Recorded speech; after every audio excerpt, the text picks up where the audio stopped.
Welcome to the Explainer. So, you've got an idea in your head, a cool 3D model you want to create, but where do you even start? The world of 3D design software can feel, well, a little overwhelming. Today, we're going to cut through all that noise and help you find the perfect tool to bring your ideas to life. So, here's what we've got on tap. First up, we're going to tackle the most important question you need to ask yourself. Then we'll explore the two main worlds of 3D modeling. I'll give you a super simple checklist to help you decide.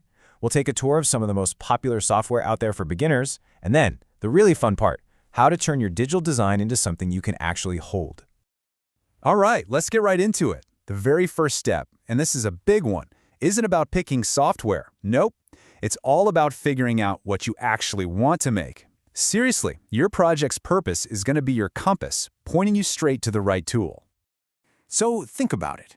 Are you trying to create something artistic? Sculpting a wild movie monster or designing a character for a video game? Or is your goal more technical? Are you trying to design a machine part that has to be exactly the right size? Or maybe a prototype for a new gadget? The kind of tool an artist needs is just worlds apart from what an engineer uses. And that's the key. And that difference, art versus engineering, brings us to the two big kind of fundamental worlds of 3D. The easiest way to think about it, it's like the difference between working with digital clay versus building with digital blueprints. So on the digital clay side, you've got what's called mesh modeling. This is all about being intuitive, creative, really just like sculpting. You're basically grabbing a digital lump of material, a mesh of points and faces, and you push it, pull it, and shape it into these awesome organic forms. It's absolutely perfect for things like characters, monsters, anything where the look and feel is what matters most. Then you've got the other side of the coin, Parametric CAD. CAD stands for Computer-Aided Design, and this is your digital blueprint. Everything you create is based on precise dimensions and rules. So let's say you make a box. If you suddenly need it to be, 10 millimeters wider, you don't have to rebuild it. You just change that one number, and boom, the whole model updates automatically. It's an absolute game changer for engineering. And honestly, this quote from a Reddit user just nails it. You can probably make a lot of things in either kind of software, but at some point, you're eating soup with a fork. I mean, how perfect is that? Trying to make an engineering part in a sculpting program? Yeah, it's just going to be painful. The right tool for the right job makes all the difference. Okay, so how do you actually choose? How do you figure out which camp you belong in? Well, it really just boils down to asking yourself a couple of simple questions about what you want to do and what you've got to work with. Let's run through a quick little personal checklist. Number 1, skill level. Be real with yourself. Are you a total beginner or do you have some experience? 2, what's the use case? Are we talking art or are we talking engineering? 3, budget. Good news here, there are some incredible free tools out there. And 4, hardware. Does your computer have the muscle for this? 3D software can be pretty hungry for resources. All right, now that you've got that checklist in your back pocket, let's take a look at some of the actual software. We're going to tour a few of the most popular, beginner-friendly contenders out there. And the best part? We're focusing on tools that are completely free, so you can jump in and start creating right away. But let's talk about the elephant in the room for any beginner, the learning curve, right? How long is it actually going to take to go from zero to making something cool? Because that can be the difference between sticking with it and giving up. So, how do these programs really compare when you put them to the test? Okay, check this out, because this is super interesting.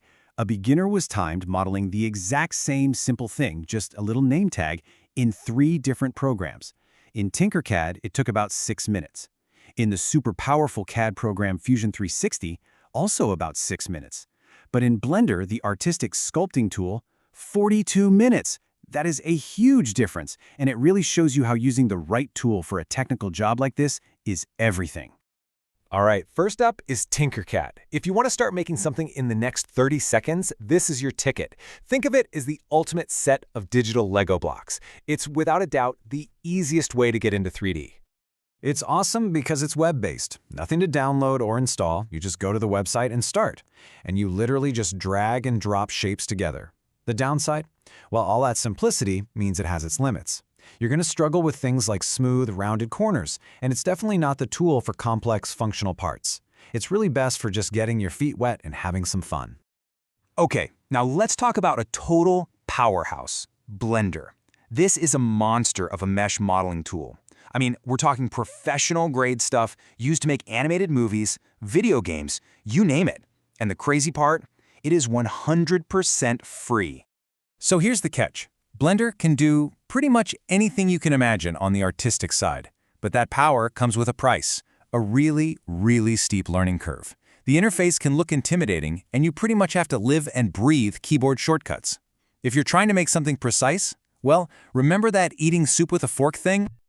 All right, let's switch gears. If what you really want to do is engineering, designing functional parts with exact measurements, then you need to look at the world of Parametric CAD. And two amazing entry points are FreeCAD and Fusion 360. With these tools, you get that incredible parametric power we talked about, where every single dimension is under your control. You can build really robust, functional things that are perfect for 3D printing. The deal is, Fusion 360 is free for hobbyists, which is awesome, and FreeCAD is free and open source for everyone, forever.